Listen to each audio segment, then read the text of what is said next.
Hello, it is Tim Moffatt here from Oakleigh Investment Management. I'm again sitting with Akhil Patel, who is one of our co-investment committee members for the 18.6 Strategic Investment Portfolio. It's the 22nd of January we're recording this, and we're just going to give a typical quick rundown from the last quarterly and last year, a couple of things that are happening in the portfolio, and then I think we're probably going to dovetail onto current affairs, which are certainly pretty interesting at the moment in geopolitics and hence markets. So the 18.6 portfolio at the end of 2024, we had a pretty good year. It was up a bit over 20% ahead of the MSCI World Index, which is the global stock market. That was up about 17%.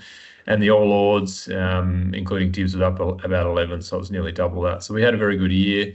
Importantly, since inception, we're now ahead of benchmark, despite the fact that that doesn't include risk-adjusted returns. We've set the portfolio pretty conservatively through some of that tenure. So while at the end of the day, we're still working pretty hard to make sure we continue to improve that from here.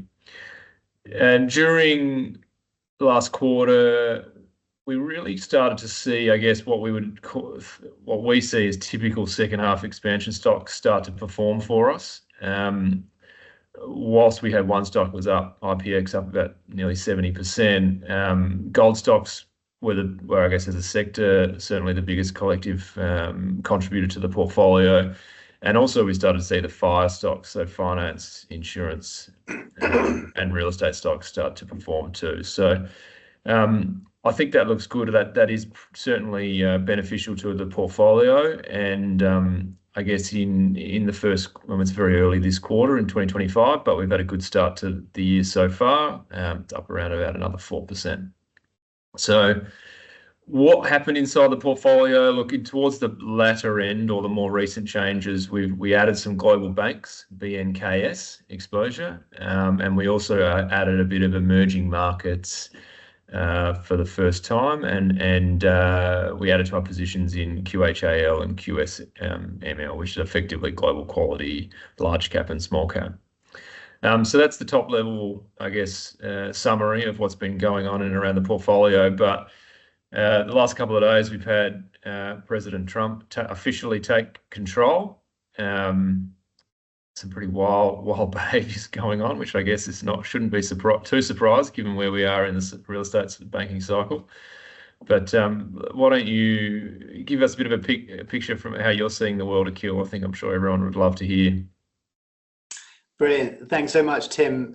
Yeah, it's been a pretty interesting start to the year, to say the least. I mean, first of all, I'm very pleased the way that we've positioned our portfolio, I think, to take advantage of some of what I see coming. It's quite hard in any summary like this to make it something about other topics other than Donald Trump, because he has dominated the news. I mean, he was, in the news well before he took office, and in the last couple of days, it's been all about Trump.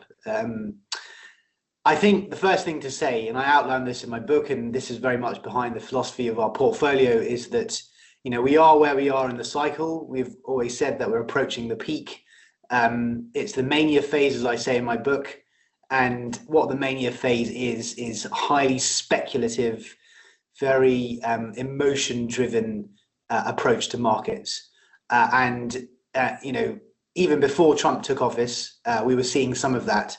But I say in my book, and I say this to my subscribers, that there's something that takes place towards the start of the mania phase, which gets everyone talking about one thing in particular, and it tends to ensure that commentary kind of moves in a certain direction. And that kind of the thing that makes that sort of narrative flip might be, a major event. It might be the end of hostilities, or in case it might be a significant change in government policy, or in this case, government administration. Everyone is talking in some ways about how amazing if you're in favor of it, or how terrible things are, but they're basically talking about the same thing. And I fear that we are going to get the same thing. When I say fear, I mean in some senses, for people who don't understand the cycle, they're not really going to see the wood for the trees.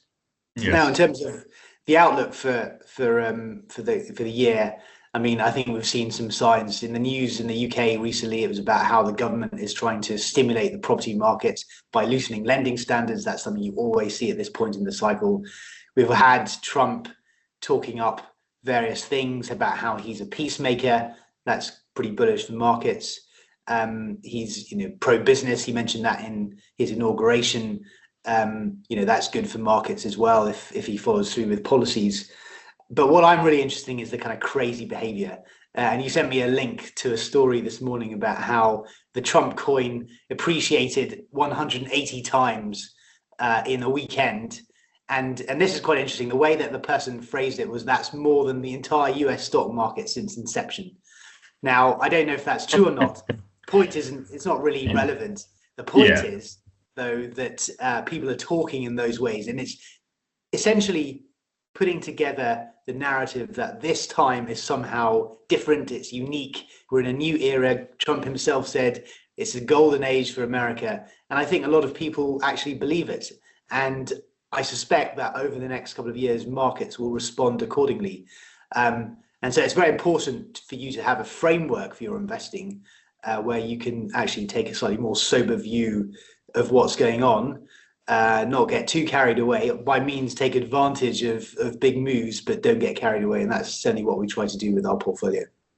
Yeah, that's something that we've included in the quarterly now and probably will going forward, just to remind everyone, especially if markets do run away hard to the upside, just to keep a level head and don't let emotion get the better of you in decision making. It's going to be difficult. I can see that the news is going to be very interesting. I mean, to be honest, setting aside politics and all that, I mean, I'm finding it kind of quite a fun time to be involved in markets. I'm sure it's not good. I mean, we've had the sort of jokes and we've had the meme coins and so on in a couple of days. We've had some pretty significant action in America, and a lot of other countries are sort of also positioning themselves. I'm sure it's going to be very volatile at some point. It's by no means up in a straight line, but nonetheless, it's you kind of wait with bated breath each morning as the news loads to see what else has happened in the past 8 hours while you're asleep. It's that kind of feeling.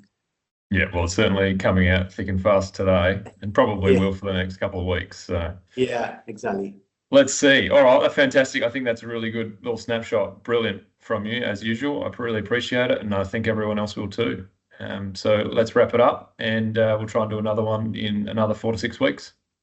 Brilliant. Thank you so Thanks, much, everyone. Bye.